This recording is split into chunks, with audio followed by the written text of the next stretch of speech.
We are the Guinea Pig Collective. All will be assimilated. Resistance is futile.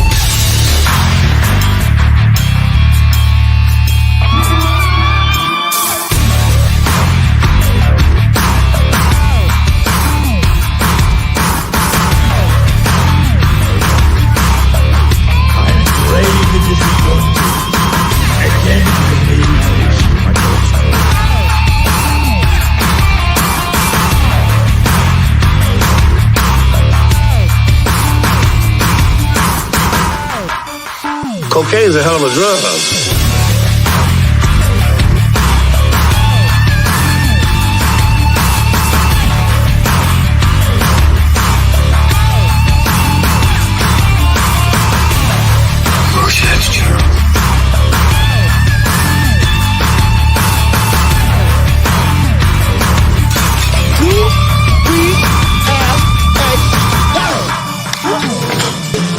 Bunch of slap-jawed faggots around here. Hey everybody, what's going on? And welcome back to another Guinea Pig Collective Nibbling Live. Just getting ready to have a little bit of fun, just hanging out and chit-chatting with all of you. Guys, if you're sitting there in the chat and you're not saying anything, be sure to share out the stream for us. I know YouTube just loves to suppress the guinea pigs. I don't know what it is, why they hate us so much, but they do absolutely despise this guinea pig. But I want to get into talking about some stuff that's fun, some stuff that's cool. Some of the stuff that I've talked about in the past on some of the other shows, some of the things that are absolutely not agenda driven, some of the things that are actually just cool. Some of them are very retrospective feeling. Some of them I've mentioned a few times. So I'm going to start off with one that I really like. And this is coming from Mattel. This is coming from the Masters of the Universe Origins line.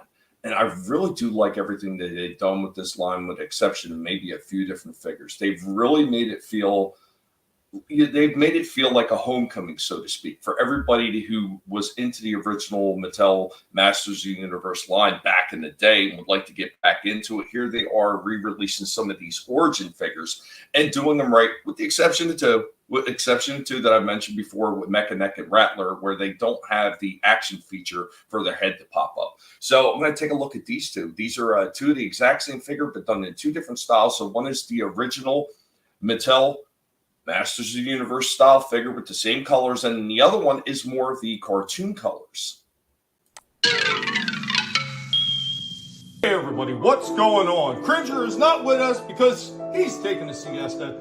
But from the Masters of the Universe Origins line from 2020, we have Evil Lyn. I have shown this one off a few times. This one is done in the original colors, like when it released in the 80s. Of course, on the back is all the amazing artwork that you would expect to find on the packaging for these Origin figures. Looks really nice. But what we just picked up recently was another version of Evil Lyn. This one with a lighter skin tone. Obviously, you can see a huge difference between the two as far as her skin tone is concerned. She is a lot more yellow, and she is more pale, pasty white. That is not the only thing that's different. Also, the artwork on the back of these two is completely different as well. I mean, you can definitely see that they did change the artwork quite a bit, and they actually even changed the caption titles that were on the back of the card. Anyway, guys, even though Cringer wasn't here with us for this one, be sure to let Cringer know what you think about these. And the Masters of the Universe. Once again, actually, and 100% hitting that Origins line nostalgia feel correctly, doing it right. And, you know, I really do hope they continue with this line. And I know I've seen a few people talk about, well, what do we need the old school looking toys like that for anymore? Well, some of us, maybe we had them back in the day. And maybe our parents threw them out. Maybe they got stolen, or maybe they just got lost over the years or broken, and we would like to pick them back up again. This is what they're for. They're for a jumping on point for those people who were into the collecting back in the day and would like to get back into it again. And it's not to say that there isn't anything wrong with a lot of the more modern takes that they're doing, because some of them from the Masterverse line are absolutely incredible. There's nothing wrong with that. But what's wrong with a good jumping on point? I don't see anything wrong with that. So let's stop real quick and say hello to everybody in the chat. What's going on? Pop Cotton, good to see you, buddy. I hope that you were doing well. Bone is in the house. What's up, Bone? I see that you're still at work and you're dropping a like. Thank you. Thank you for doing that. Jens, what's up, Jens? Good to see you, Jens. Monotony also in the house. What's up, Tony? I hope that you're doing well. Soul Assassin, what up, Soul Assassin? The classic toys were simple and made to last. Yeah, they were. And most of these origin figures are pretty well done, and they seem like they will last as well. I really do have hopes that they're going to continue this line and continue to do everything right like they've been doing. Guys, if anybody ever wants to stop in and chat, it's open forum here. Anybody's allowed in as long as you're not a jackass. So the StreamYard link is right there in the chat for anybody who wants to stop in and talk about some of this kind of stuff. I really do love what they're doing with the retro line. But I also want to take it back even further old school. And I want to talk about something that I've had forever, something that I've always been into. Papa, take a drink. We're going to talk very, very little bit about Transformers and one of the triple changers that I have in my collection. This guy, he is missing a piece. I think he's missing like his gun or something like that. But otherwise, this thing is 100%. Even got most of the original stickers on him. So here we go with a take a look at this triple changer.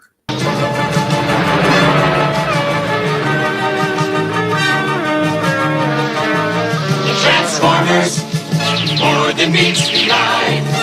Hey everybody, what's going on? And welcome back. We are hanging with our good buddy Cliff Jumper, and of course you know what that means. It's Transformers time. So what are we showing off this time? This time we are going to be delving back into the past, and we are going to be talking about triple changers. Pinned down one time too many by Astro Train and Blitzwing, the Autobots build their own triple changers. Autobot triple changers battling the triple changers of the Decepticons. And of course, with Jumper introducing us, we are looking at some Transformers. So what are we looking at today? 1986 triple changers. Of course, the Autobots needed some triple changers to go up against the Decepticon ones that were released in 85, being Blitzwing and Astro Chain. Of course, also in 86, they released Octane as well. Here we have Sandstorm.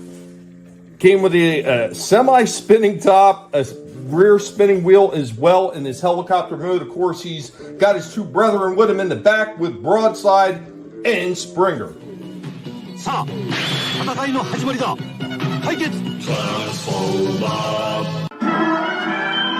He goes in his dune buggy form. I am missing his gun, but most of him is complete here. I did get him secondhand, but he does look pretty good for his age. All original parts and nothing is broken. And I think, yes, even his rub sign still works. Here he is in his robot form. Sandstorm was listed as reconnaissance. His motto was, when the smoke clears, I've cleared out. Always takes death-defying risk. Anything less than dangerous is boring to him. In battle, gets close enough to count the bolts in Decepticon armor plates. As a helicopter and buggy, he's adept at using rotors and exhaust to whip up blinding clouds of dust and sand. Extremely maneuverable, carries a sandblaster gun that shoots streams of silicate particles that can erode anything. Anyway, guys, do you remember this triple changer from 1986? Let Cliff Jumper know what you think about this one. Later, y'all. Transformers, more than meets the eye. The Transformers.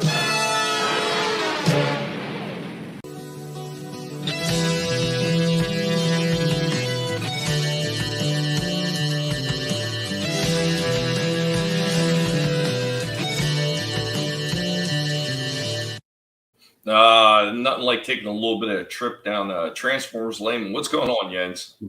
Yeah, Joey. Oh, well. Didn't know it was going to be a Transformer He-Man stream, or as I'd have been like. Well, you just never know what the guinea pig's going to do. I'm just doing whatever I feel like doing, because that's the fun of it, doing whatever I want. No problem, Tony. If you have time, stop on in.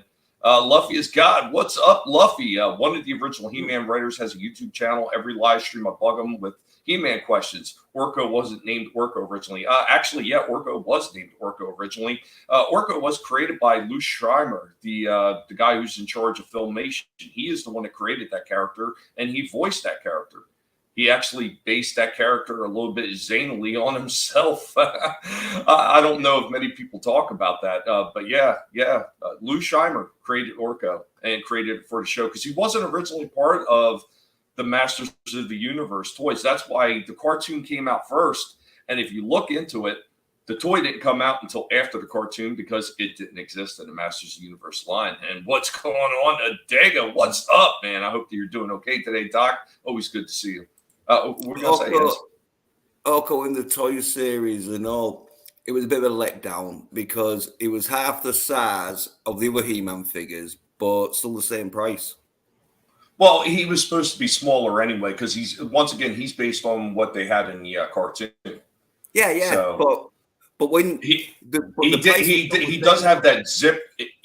Oh yeah, I know. He does have that zip feature because I actually have the original one sitting in the back. So he's got like that zip cord that you run through it, and then it like kind of spins around.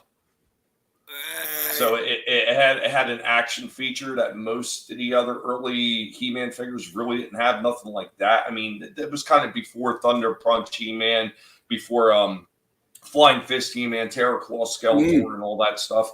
So that was like the first one that actually had some kind of like pullback feature or something like that. You know, for what it was, I didn't think it was horrible. What was it?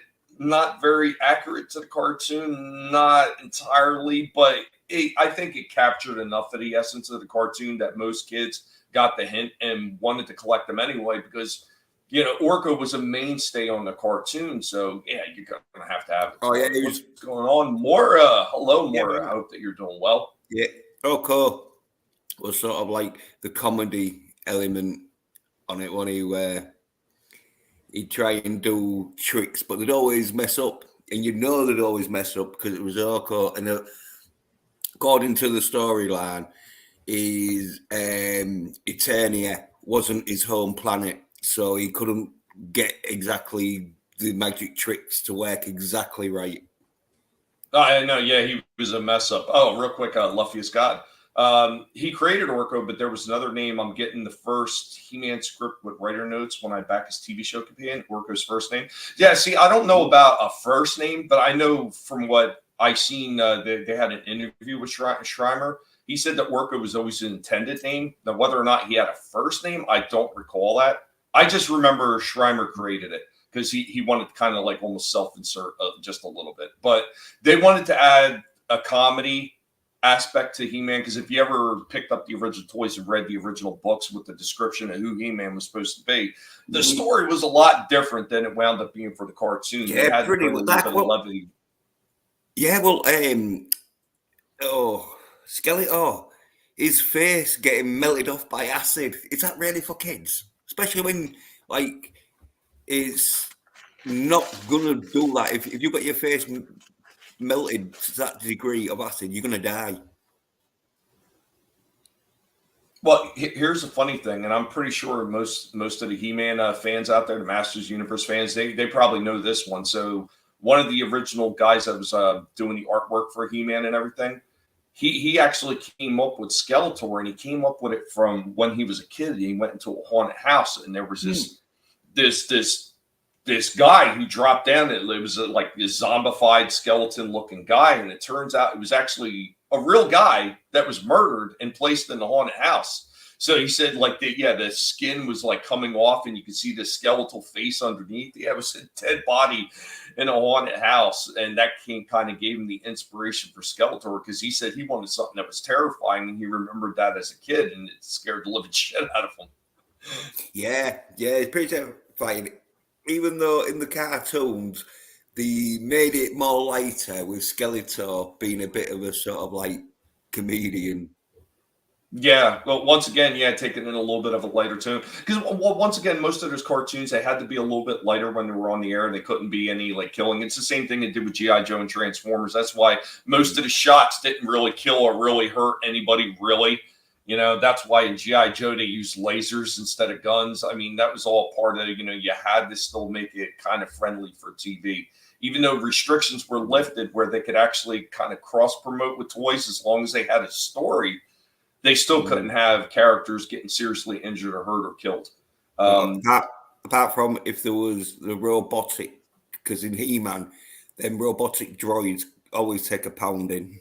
Well, yeah, but those ones are not supposed to have any kind of like you Yeah. know, any sentience whatsoever. Yeah, so yeah. You can get away with that. Yeah, because Soul- He-Man Soul- smashed a lot of equipment up. Soul Assassin, wasn't He-Man a lot darker in the early years before the cartoons? Yeah, in the original comics that came with him, he was a bit darker. There was no Prince Adam. He was just a barbarian from a tribe who went in search of more power to try to help people, because that's what he was doing. And even the sorceress in the original comics, she was like green. It was very odd. They did release an Origins figure with her in that green color, like you've seen in the original comics, which was pretty cool. But yeah, it was a bit darker. It was a bit darker. I can't remember if it was DC or who started doing some comics for it as well. And I never had a chance to read them. It was DC? It was DC because He-Man had a battle with Superman. Yes, I do recall that, but I didn't know if that was just a one-time crossover. But, well, I mean, that makes sense if DC was doing the He-Man, you know, if they had the He-Man licensing to make comics, obviously they're going to cross it over with Superman. What's up, CJH? Stopping by to leave a like and support stream. Appreciate that. Soul Assassin, the mummified body was an Old West gunfighter that was recently given a burial after someone hit it and the bones came out.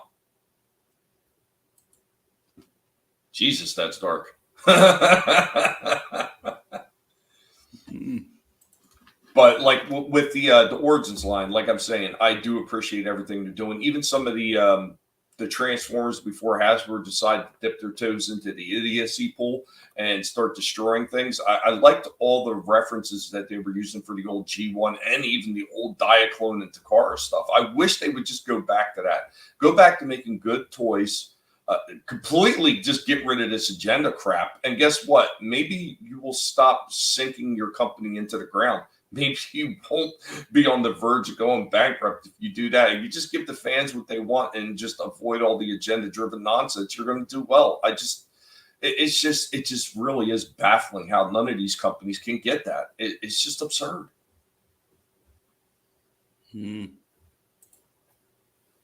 His name on YouTube is Mr. Sci-Fi, who wrote for He-Man, The Real Ghostbusters, Star Trek, Babylon 5, and many others. He's really cool about people asking him questions. Check him out. Oh, cool. Thanks, Luffy. Monotony, Jens sounded like he said He-Man had a butthole with Superman. Whoa! Where's your mind going, Tony? Yeah. Hey, just because they both work out, like, doesn't mean they're homosexuals. I got one more I want to talk about. Now, this one is kind of retro too. So we're kind of jumping around on these topics just a little bit, just a tiny bit. So this one is actually, I found these in an Ollie store. I did talk about this on Toys, on Collectible Pass rather. So it's retro. It looks just like the old ones, and the price point that I picked them up for, it just blew me out of the water. So here we go. I still got some more of this stuff done in the old school style. Pretty cool.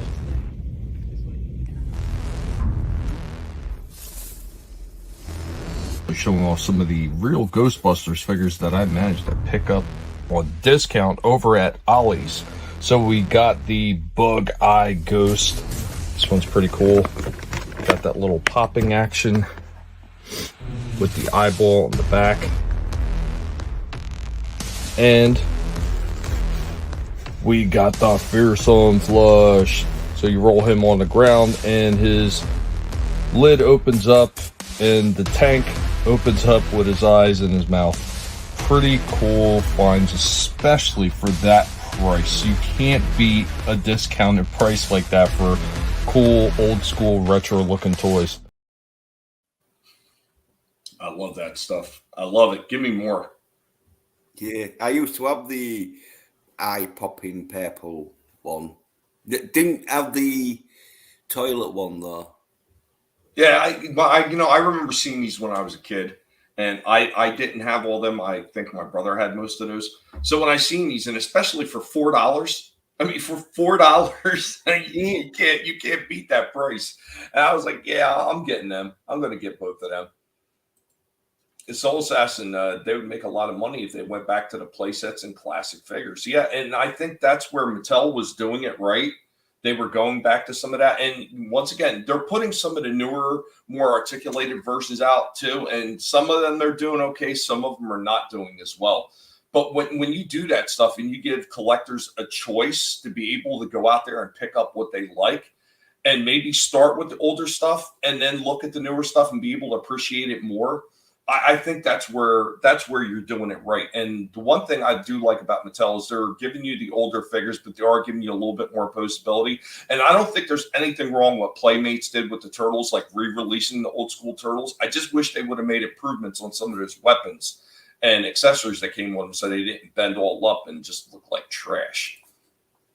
What's up, Decepticons, Cave of Comics, and Toys, man? Good to see you. Good to see you. This guy right here, he's another one who goes out and checks out a lot of these toys out on the shelves and everything, a lot of the NECA stuff, a lot of the Turtle stuff, man. Always going out there and checking these things out. As a matter of fact, he had picked up a playset or, two-pack figure, the same one that I wound up getting for Father's Day, my wife gave me. I started doing the review on it. It was Casey Jones and a foot soldier with a slash belly. And I don't know if you had the same problems I did, Decepticon, but let me tell you, I was not impressed with that thing. And I would say it's one of the worst figures that I've ever gotten from NECA. And it truly did disappoint me. It actually irritated me to the point where I was damn near cussing on the review. and real quick, up Slasher. It's good, folks. Yes, that's it. How you guys doing? Chilling, hanging out. Montoni, did you guys see the Super Mario Brothers Wonder trailer? It blows my mind that Nintendo is coming up with fresh ideas for 2D side-scrolling platformer games 40 years later.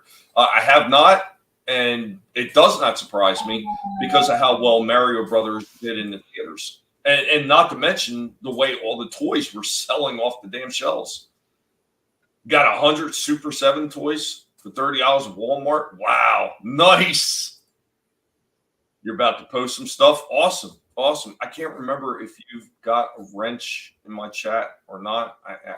I fail to recall. If you do, post your link. If not, somebody else who has a wrench will post your link. You don't open those? Yeah, I tell you what. That NECA one was just terrible. Mario. You like that, Trin? Mario. So what's up, Slasher? What you got going on, man? Chilling. Just passed out on my couch for a bit, woke up and saw that I got the link. Yeah, man. Yeah. I'm here. Oh.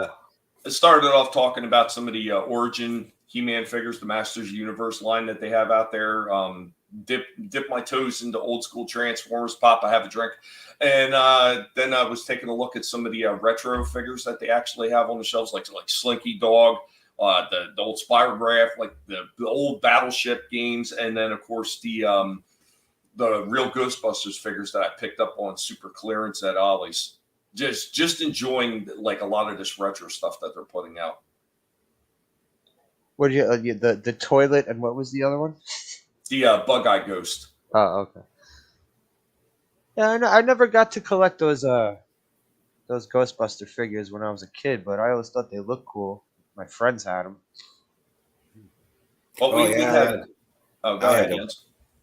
Yeah, I had the Ghostbusters figures, but I was like 15 or whatever in that, and I know like Mrs. Sounding, but when I bought them, I was playing with them. I wasn't just like buying them to like collectors and that. I bought them to play with them and that. And it was because I always wanted Ghostbuster toys, but there was never any Ghostbusters toys. And so the real Ghostbusters was the closest thing you could get to toys. And it was when I was about 15, and it was that era where I knew I was a bit too old for the toys, but the Ghostbusters. And I was watching the cartoon at the time, and the cartoon was really good. So Yeah, I know my brother used to watch that one religiously, and I know when we did a collectible pass, we had a ETEP one, and ETEP was showing off the Vecta one that he had from that series. Yeah. I never got the remember. Ecto I'm one. trying to remember if he had. I think he had the Firehouse. Yeah, too. he did. I remember. Yeah. I saw someone showing off the firehouse. I'm pretty sure it was him. Yeah. Yeah, I just had like the 4 Ghostbusters, Slimer, Stay Puff, and that Bug-eyed monster, and a pot of that ectoplasm slime. I didn't like how big they made the Slimer figure. They made it way bigger than the rest of the figures. Yeah. Yeah, he was huge. If I remember correctly, he wasn't that much smaller than the Stay Puft Marshmallow Man. Yeah, Wasn't he bigger than the Ghostbusters? yeah. Or at least as big. No, he was Yeah, bigger. told him it was like about all 4 of them put together, but like Slimer size. The Black Megadroid. I don't recall seeing that one. I know there's one figure I'm waiting for to go on clearance if I could pick it up that way, but I am not spending over $100 for that damn figure, and that's why I took it back originally. Was the Fugitive droid from TMNT? Fugitoid? Yeah, Fugitoid. Yeah, because it's a limited signature series one. And to me, it's just not $99 for just to have a signature on the box. I'm sorry, especially when you can get the regular one for like $34 or something. And I'm you not can paying forge that much. signatures. And if Hey, you what's up, also Sentinel? forge signatures. Well, it's on the packaging. You know what I mean? It's signed on the packaging, and more than likely, it's not like he actually signed it. It's probably he signed something and then it was put on the packaging, and then they call that a signature series. If you were saying like he legitimately signed each one of those signature series boxes, okay, maybe you can get away with charging $99. But when it's just a printed signature on the box, no. Yeah.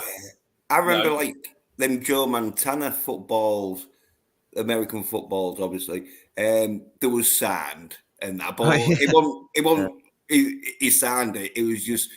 It was part of the labeling on the ball. Yeah, because you can also get like snooker cues, but obviously you don't play snooker, Americans, but pool cues, and it's got like a signature of like but it's not their signature. It's just printed on. Well, it's their signature, but it's copied. It's a copied print that's put onto it. It's like. Yeah, I hated when they did that stuff. They were doing that with a lot of different card series and everything. Like I remember they had a series of hockey cards and like you're saying, the football cards. Like they had all those things with like printed signatures on them, and they market them at a higher price. And they're like, oh, big collector's item because it's their signature. It's not really their signature though. That's the problem. You know what I mean?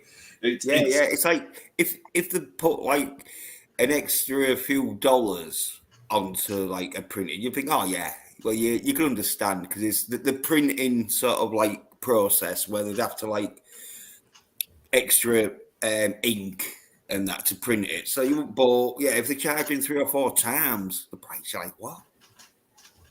Trina, I hope you're doing well today. Just in case, I thought I said hi to you, but just in case I didn't, what's going on, Trina from Real Horror? Guys, if you haven't, make sure you stop by and check out our figure reviews and the movie reviews you usually do on Wednesdays. Trina says, I don't think I pay for anybody's signature. I never quite understood that. I mean, I understand if this is like your favorite actor, your favorite director, and everything like that. But I mean, don't you almost think it's like giving back to the fans that they should almost sign it for free at that point? Like, I'm telling you what. If I was in their position, I would willingly do it just as a thanks. That's a small way to thank everybody that's put you into the position that you're in your life. Yeah. Sometimes, like, if they're doing a book and you buy the book from them at the like stall and that, then they'll sign it for free, won't they? But sometimes, if you haven't bought the book or a poster or whatever from them, then they'll be like, oh yeah, $20 or whatever. It's Oh yeah, like the ridiculous. book signings, how they want you to buy the book while you're waiting online, Yeah. and then bring it to the author to sign it. Yeah, you can touch it like that. But yeah, some people will give their signatures out for free, but then some will charge them and that. Oh. Decepticon Case is a guy who draws the bunny from TMT. He signs his limited editions and draws on the cover. What up, Nelson? What up, Nelson? How all my pig is doing today? Doing all right. We're doing all right. What's up, Time Prophet? What's up, Time? What's up, How you doing? Time Prophet says, I got signatures, but I never paid for one. I got Tom Baker's signature on the book. That is the real Doctor Who. Nice. Yeah. You also got Gareth Tom's signature from Blake 7. I have a Korn CD signature, like 4 of them put their signature on it. Just Jonathan Davis wasn't there at the time. But they were all kind of snotty. Like they went up to the table to fuck, because I went with someone because they wanted to go see Korn at fucking whatever I don't know, Tower or whatever record place it was. But Jonathan Davis didn't show up. The friggin' lead singer didn't show up. It's the rest of them. I'm getting visions of Spinal Tap where they have a signing and the album's black. And the dude brings the album and they sign it with a black pen. And he's like, well, I can't see it. And then they're like, no, well, you can, but you got to tilt it in the light. And then they're like, I'm going to tilt it in the light. Could be worse. They could have signed it with a highlighter pen.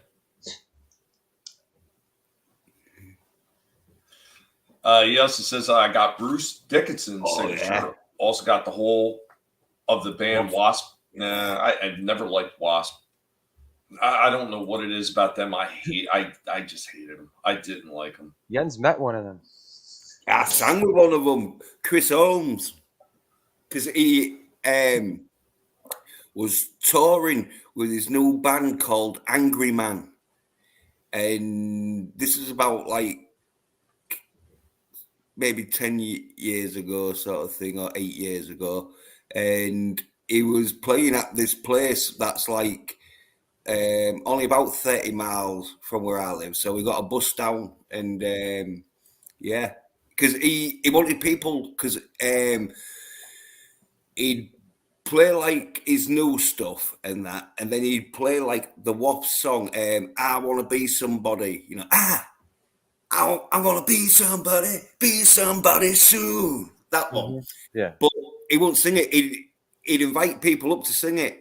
Well, this dude got up to sing it, but he pretended, like the Slat Army con, pretended that he knew the words. Because when he got up there, he just started like mumbling. And anyway, when it got to the chorus, I know the chorus. So then I just started singing the chorus.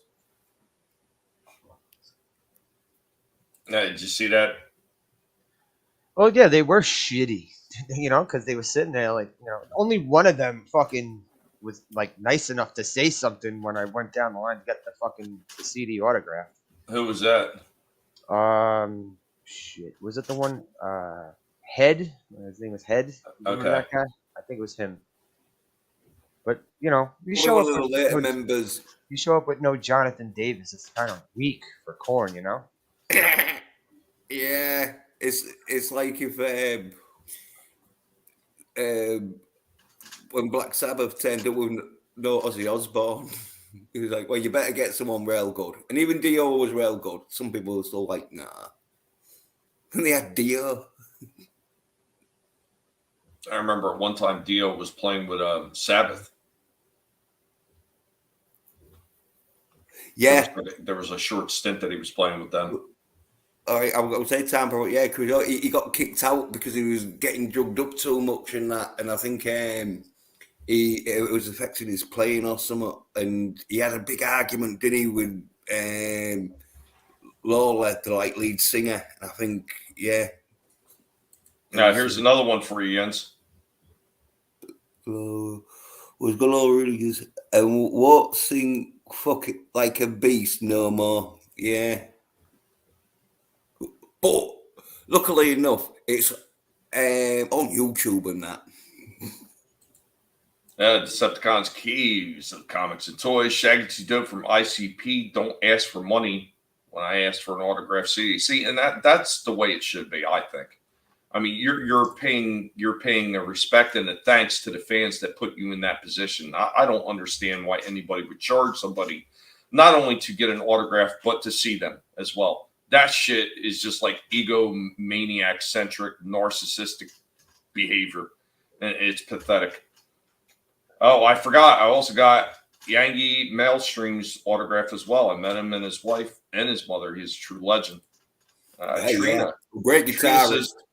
Trina says, when I was a kid, I used to watch baseball with my father. I wrote a letter to Roger Clemens, Red Sox, and asked for a signature. They wrote back and said I had to pay for it. Wow. That is just douche central right there. Like, they took the time to write you back and say, no, you got to pay for it. What a bunch of shit. Yeah, but did you read afterwards, though? People went, oh, yeah, my dad stopped watching them for a while. So it was like after a month or two, it was like, fuck it. Just because you have to pay for a signature, get over it, kid. I'm watching the Mets. Well, Roger Clemens does seem like the type to like ask for money if you go up to him and try to get a signature. Roger Clemens seems like a bit of an unapproachable prick. Well, Trina's dad sounds like he's an unloyal to his daughter. No, he's unloyal to the team. No, because he was loyal to his daughter, and then he was like, oh, after a month or two, it was like, fuck. Oh yeah. My daughter can't fucking pitch a fastball, so fuck it. What's up, DJ Ronnie G? What's up? Good afternoon and evening, gentlemen. Good to see you. Good to see you. Nelson says slash exploder because there's corn and poop. Get it? now I get it. Now. It's falling away from my butt. Father was a hero. No, he stopped watching them for a couple of years. What? Until Clemens got traded? Yeah. Oh, yeah. Once Trina had got over the heartbreak, or like when Ray Clemens left, it was like, yeah, I'll get back watching them then. No, really. I mean, it's disgusting behavior, and anybody who sits there and like feeds into that shit, they're just asking for heartache. I'm gonna take it back just a little bit. I want to see how many people remember these things. So I've been actually going over a lot of the old stuff that I have in the back, and I haven't had the time to really dig through all the crates as much as I wanted to do. But I did come across a bunch more of those catalogs that I have, those old school catalogs, the shit that you don't see in modern toys, which absolutely drives me nuts. But guys, how many of you guys remember some of these catalogs? I talked about this a few times. Got some of these old catalogs right here. Supernaturals.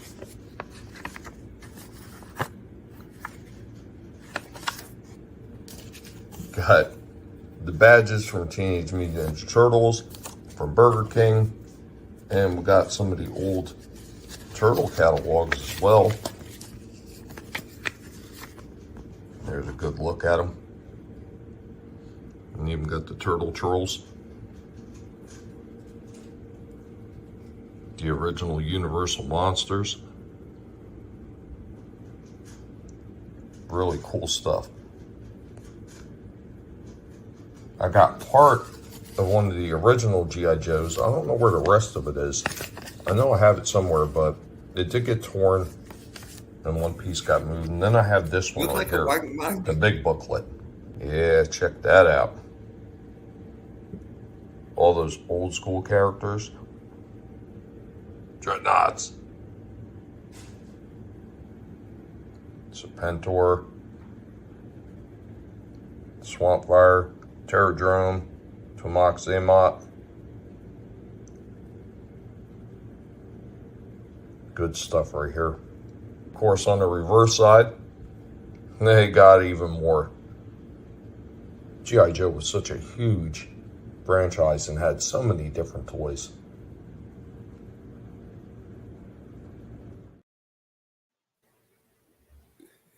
Yeah. Hey, real good, then. apart from the one that looked like a battered up wank mag that I want to put on camera, Tommy.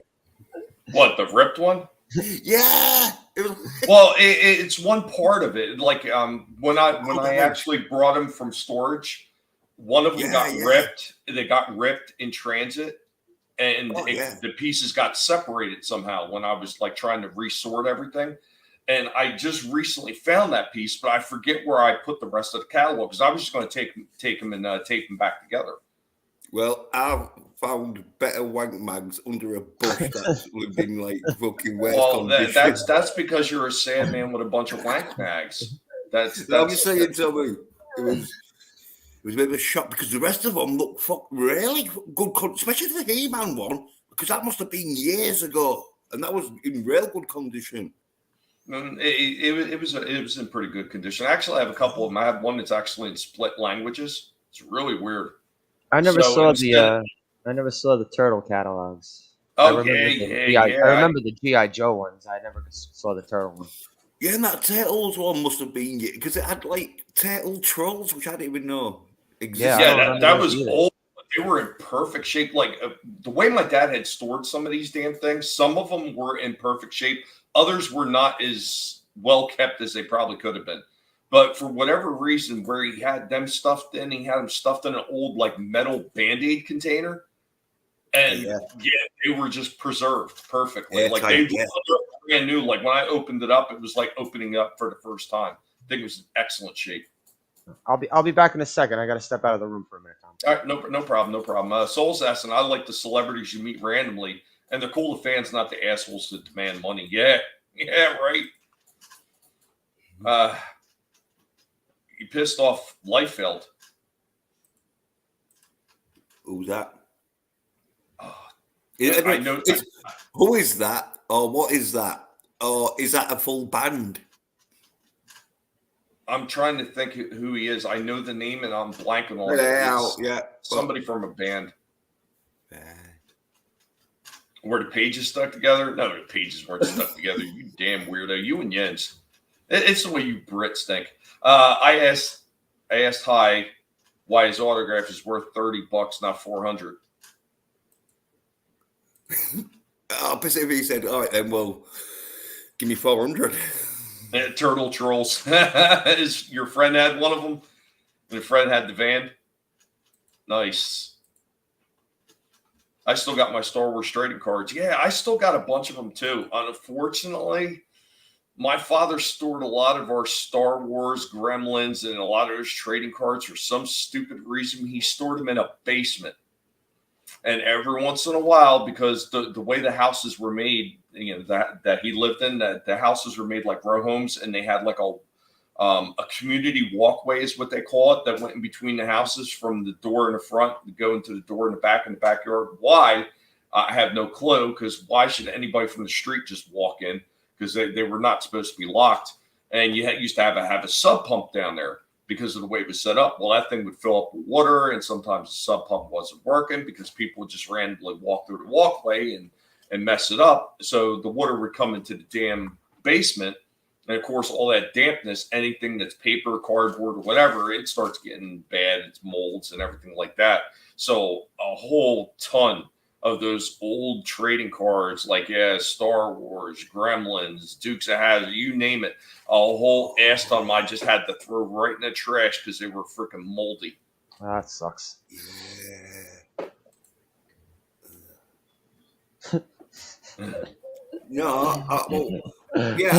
was working out. I was working out to He-Man, wanting to get a physique like He-Man. Working out, not wanking. Oh, like Liefeld, the comic guy. Okay, Liefeld. All right. A lot of British houses do not have basements, but sometimes they do get damp. Yeah. And that's I don't understand why he stored a few older toys that I had that had like maybe cloth goods on them, like like the old Mego figures. He would store some of them down in the damn basement too. Like, why would you store something like that in a basement? It just made no damn sense whatsoever. But that's what a pack rat does. Whatever room they have available, that's where they're going to jam things. I'm guilty of that. Whacking out. Whacking out. Yeah, right. Everything would be in watertight bins. Yeah. But I mean, go back far enough. They didn't have a whole heap ton of those things back in the day. So British YouTubers and addicts.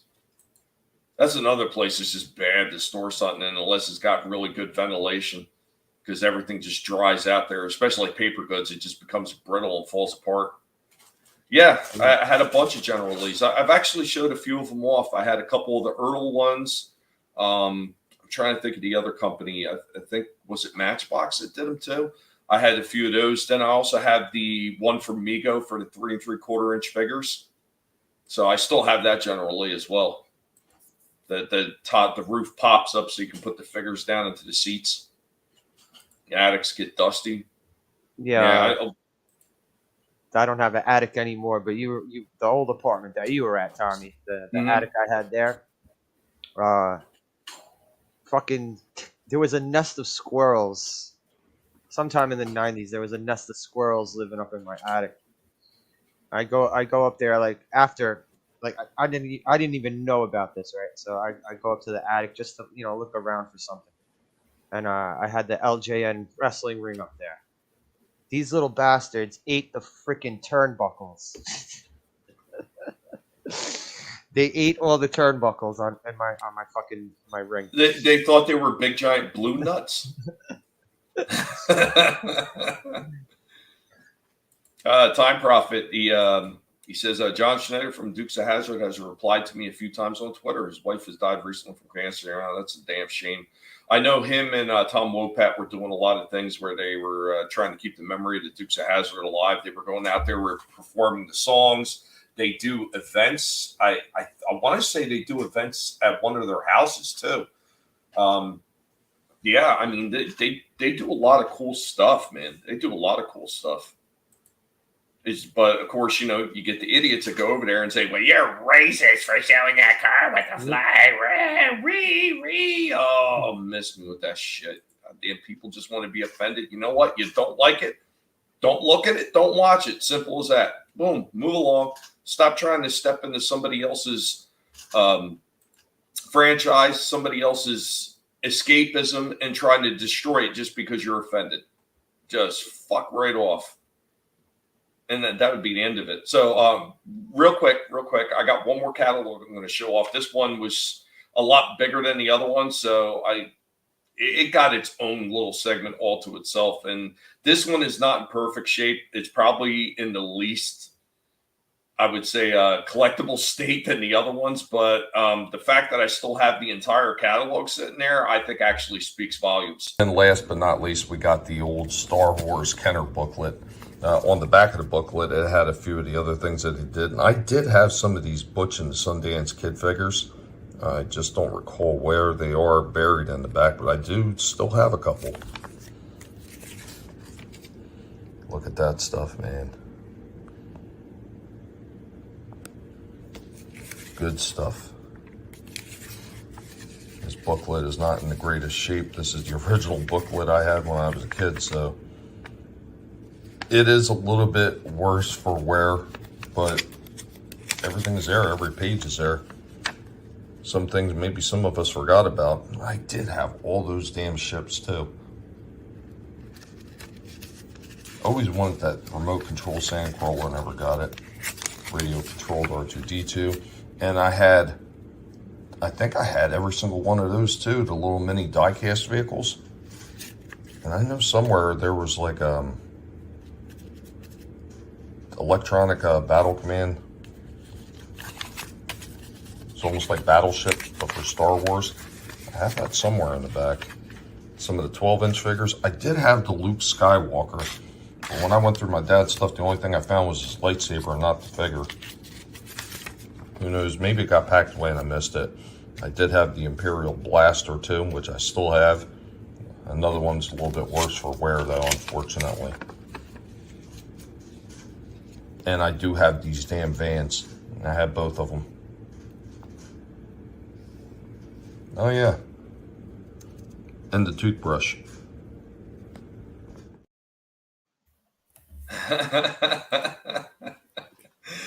Most people forget about the early days of Kenner when they were doing Star Wars before they had figures available. They were just like, they were label swapping. They were just swapping things out. So that toothbrush that they had there, I forget what the original packaging and everything that they had for it, but it was some other design. So they just took the piece out, replaced it with like a Star Wars like label on the inside and then a Star Wars packaging, just relabeled it and put it out on the shelves. So they had something for Star Wars. And they did that with a few things. They had like a Red Baron, like shoot 'em up game. They just put new labels on it and called it the Death Star destroying game. Like it was pretty funny. It was pretty funny what they would do back then to just get stuff out on the shelves. Yeah, I know. And most people would like to ignore that. There was we got into a talk before with Lorena Creel, like back in the day when I was still allowed on other channels before they got offended with me. And we got into discussion about that. And she said, funny thing is her ancestors actually were slave owners down in the South. And that's something else they tend to like to overlook. I got Star Wars booklet like this, but mine has a Star Wars story inside.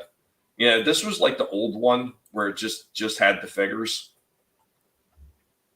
Yeah, the Boba Fett. Yeah, The Star Wars catalogs came with the vehicles, right? Because I remember the GI Joe ones. They came with the little catalogs where you put it, you give little flag points and you send out for shit. Yes. I'm trying to remember. I know they came with like the bigger ships. They came with the big package things. Like the vans were actually in a pretty big package, so they had a catalog in there, and then they came with the big play sets. The only Star Wars vehicle I had was a secondhand Millennium Falcon. No, none of the fucking stuff was on the inside of it. Now, my friend of mine from when I was younger, he still has an AT-AT. Yeah, perfect condition. I think it's as close to complete condition, and it looked, from what I seen, it looked like it was in pretty good condition. He'd also picked up secondhand. Do you remember like the Death Star playset? Mm-hmm.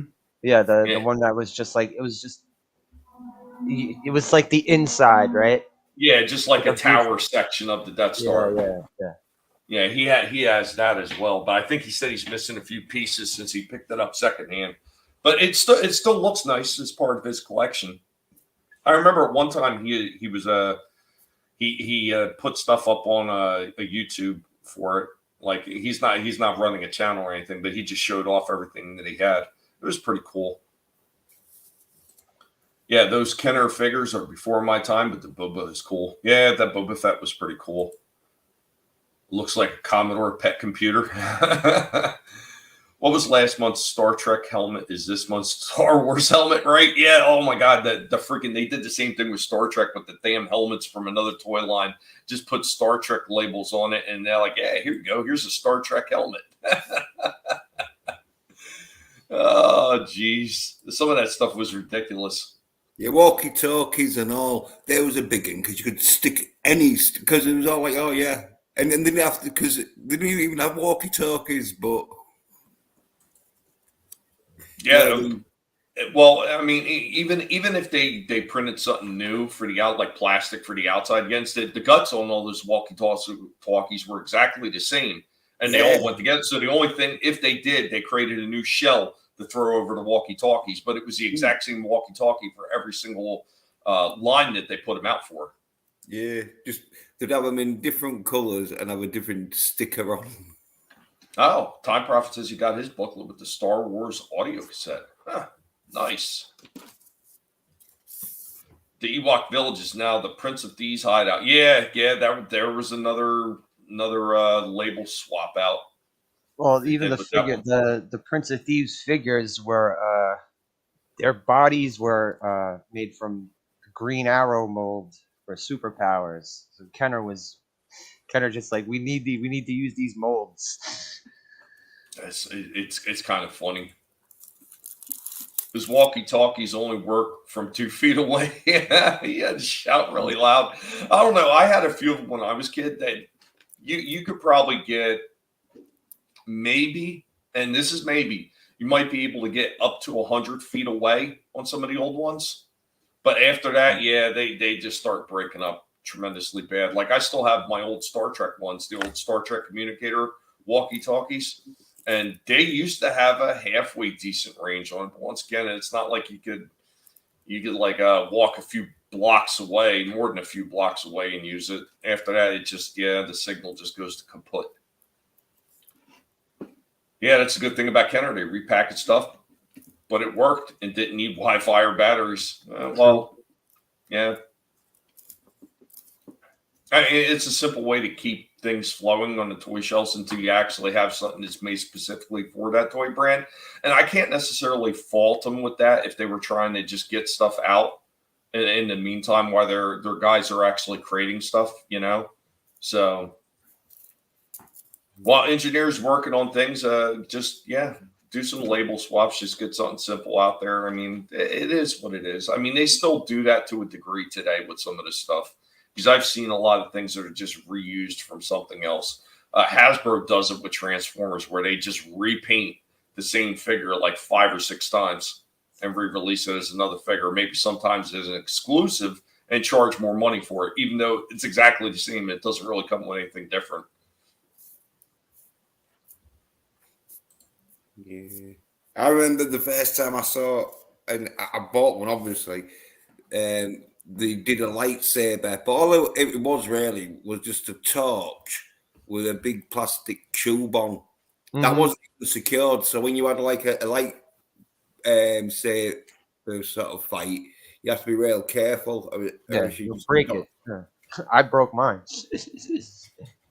Oh yeah, well, it was just like if you stuck a really clear, like white tube on a torch, and so they looked all right waving them around, but once they came in contact with someone, they just like break off sometimes. But then you can just put them back on.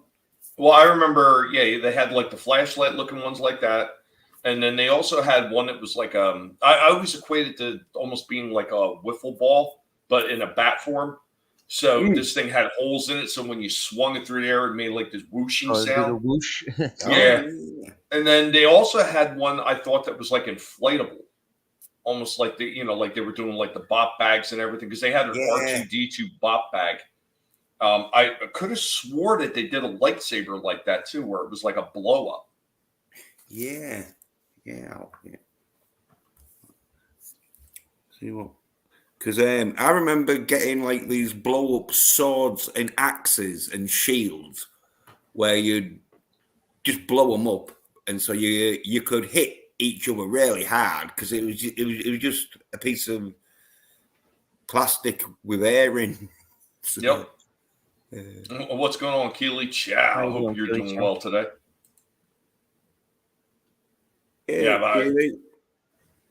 A lot of those toys back then, and once again, it's like, they just reuse things like the bop bags. That was another one. Since every single bop bag had that same exact look, all they had to do was change the outside print on that vinyl. That's all they needed to do. And they've got a whole new bop bag to sell because they did R2D2, and I think they had one as the Hulk. You could probably go down a long laundry list of different characters and franchises they use that exact bop bag over and over and over again for, because Kenner was notorious for that. But I mean, that's part of the reason, like some of the other companies looked at it and like, why shouldn't we reuse some of those molds? I mean, Mattel did that with the Masters of the Universe line. A lot of those molds, when they first started off, I think they only had like maybe 3 or 4 separate molds, and that was it. And all the characters are made from those 4 molds. It was just reusing it and swapping parts and creating new figures that way with repainting. Yeah, He-Man was a bit like that. They'd always have the same sort of bodies and arms. And some of them recycled the faces too. Yep. Yeah. Time Prophet says, Jens, we used to play Star Wars with the Hot Wheel tracks. They really hurt too. Yeah. That was another one that a lot of people didn't collect a whole lot of them. It seemed like the old Tyco racetracks and stuff like that. So they had those, and they would do a lot of the ones like I know they had a Star Wars one. They had like some Dukes of Hazzard. They had Transformers. I can't remember if they did GoBots or not. I know they had a 007 Tyco racetrack. Like they had all these different franchises that Tyco was making a race car sets for. I'm sure they had a Batman one, right? They had Batman. They probably had something with Superman on it too. But I mean, it was the exact same track reused over and over again. Maybe just throwing some sticker labels on it. And the only thing really was different was the little cars that went on there. That was the only thing that was different. I had this really shitty racetrack where, all right, the little trigger, to make the cars move. Yeah. It had a wire attached to the cars. I was like, what the hell is the point of this? Yeah, I remember those. I remember seeing them. No, I used to love playing with those Tyco racetracks. Unfortunately, I did have a few of the old school figure toys that they used to make back in the day that were made out of rubber. They were made out of that hardcore rubber. And it got onto the track, and it actually melted the plastic track. So I'm not even sure if I could put my whole Tyco racetrack back together again.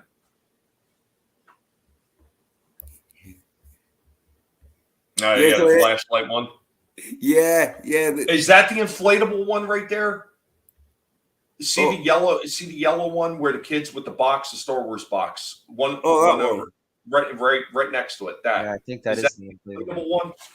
Yeah. I think it might be, but just thinking. Yeah, this was a bit what I had, like really like basic. That like it was like the handle was like that, like really basic. I don't even think I had a guard thing on, and it was the tube was the same size as the torch, and that's why it kept falling out because it wasn't secure properly. But yeah, that's the blow up one. Yeah, well, yeah, ages 4 and upwards. So yeah, it got to be like the blow up one. I reckon, I don't know where you were shopping at Time Prophet, but I never see nothing like that. We're gonna have to have a talk, sir. What's he saying? He said the worst vibrator. Yeah, he's been shopping at one of them female toy shops. Well, hey, I think this is the picture of it. Where that's the blow up one. Yep. Yeah, looks a bit like my condoms I use. Oh, you're saying to scale? From this picture, that's to scale. It's that small. Well, yeah, I like leave a bit at the tip, obviously, like you're supposed to. But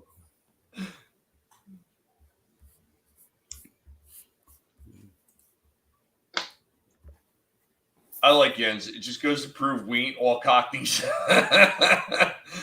Soul Assassin says, no kick shaming here. Time for I to be all you can be. Oh, Jesus. You guys are hilarious. But that is really all I had for today. I didn't have a lot going on, and I have somebody I want to blame.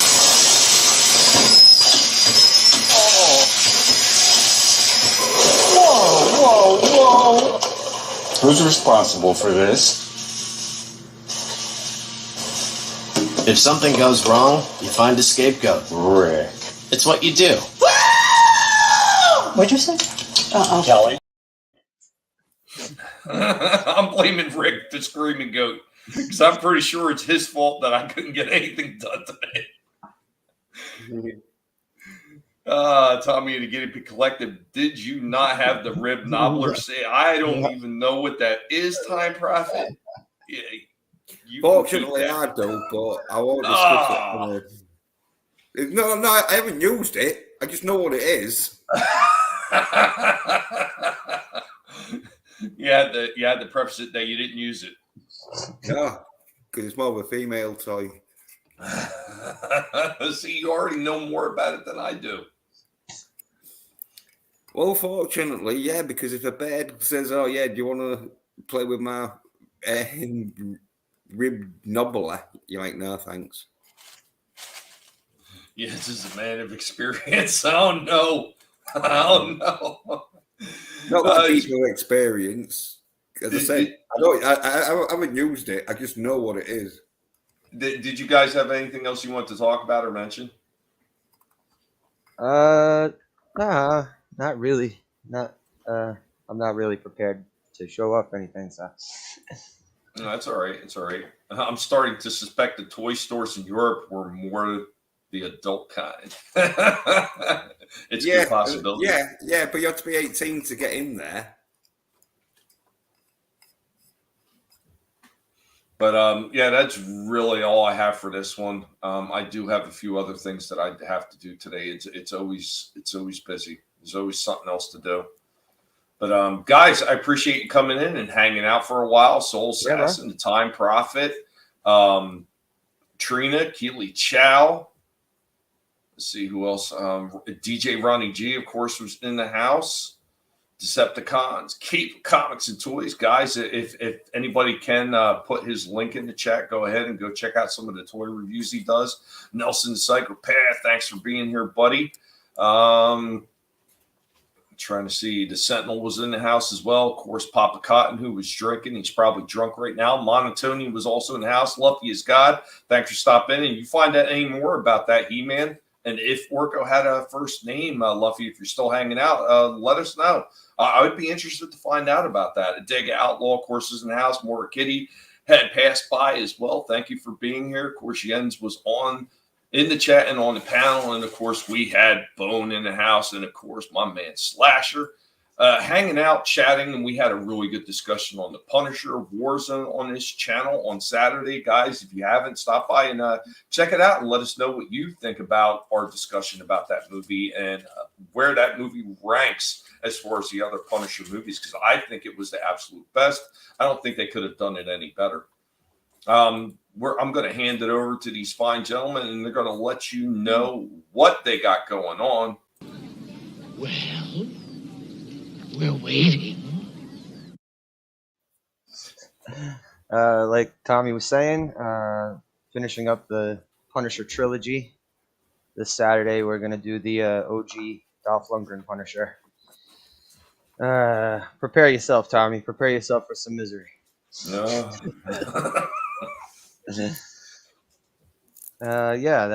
And after that, Wednesdays, we're going to be reviewing a really, really forgotten about wrestling show from 2006 called Wrestling Society X. So, yeah, that's it. All right. Hey, always a pleasure to have you on here, man. I appreciate it. Thanks for letting me know. And his link is down in the description below as always, because I always make sure I take care of the people that are on my panel. Unless it's somebody I'm not expecting, then maybe I might have to have somebody dig for the link. But who else do we got? We got our buddy right here. They don't know talking good like me and you, so his vocabularistics is limited. Yeah, I've been having trouble. Well, not trouble, being asked to do it, but I've got to do that full review, a full review, full spoilers and all that sort of stuff. And hopefully I'll have it done by the end of this year. I've got to get it done. And then I'll be doing a live stream tomorrow on my channel and that. And I've got a Twitter account at 27A Pedersen. Awesome. Hey, Time Prophet. Thank you for doing that. Thank you. I appreciate that. And Jens, thanks for being on again. If I have a chance, I'll try to stop by tomorrow. I can't make any promises just yet because I just never know what's going on sometimes day to day because I always get caught up in something. So we'll see what happens. I'll try to make it over there for it. But you're welcome, man. I'll drop you a link time, because like it's usually like between 12 and 2 my time, Greenwich Mean Time, which is UK time, and that's which is like 9 and 11. No, we'll see. I was able to come through last week. It wasn't a problem, so yeah, we'll see. Maybe things will hold up, and I'll be able to stop in again. It's always nice to come in and hang out and just chat. And eventually, we will be getting back to going old school. I'm just kind of like building up for it, because when I come back with going old school, and I want to do it like maybe once a month or once every 2 months, whenever I'm going to do it, I want it to be something special. I want it to be something grand. I really want to hit on all the old school nostalgia feels. And I'm going to be working on new intros and everything like that. So, guys, I really do appreciate all of you stopping in. Remember, never let anybody tell you what you can or can't say, what you should or should not think, because your compliance and your silence gives consent. And we're going to send you out of here with something else that I've been working on. Of course, the guys that stop in for the guinea pig battle bots, for my Hexbug battle bot stuff, I've got a new intro that I've already worked on, and that is what we're going to leave this show on. So thank you for being here, and we'll catch you next time. Later, y'all.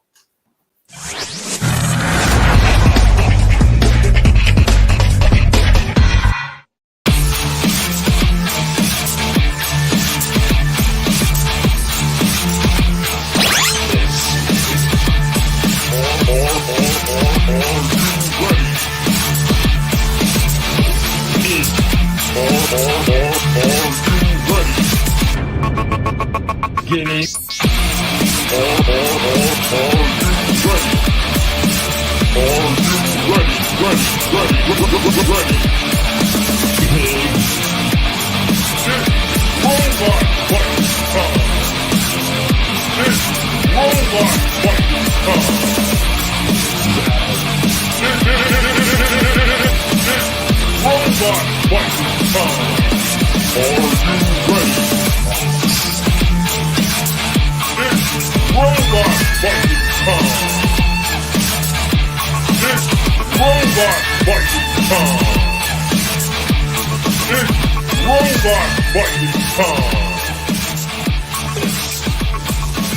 Is Guinea Pig Battle Box.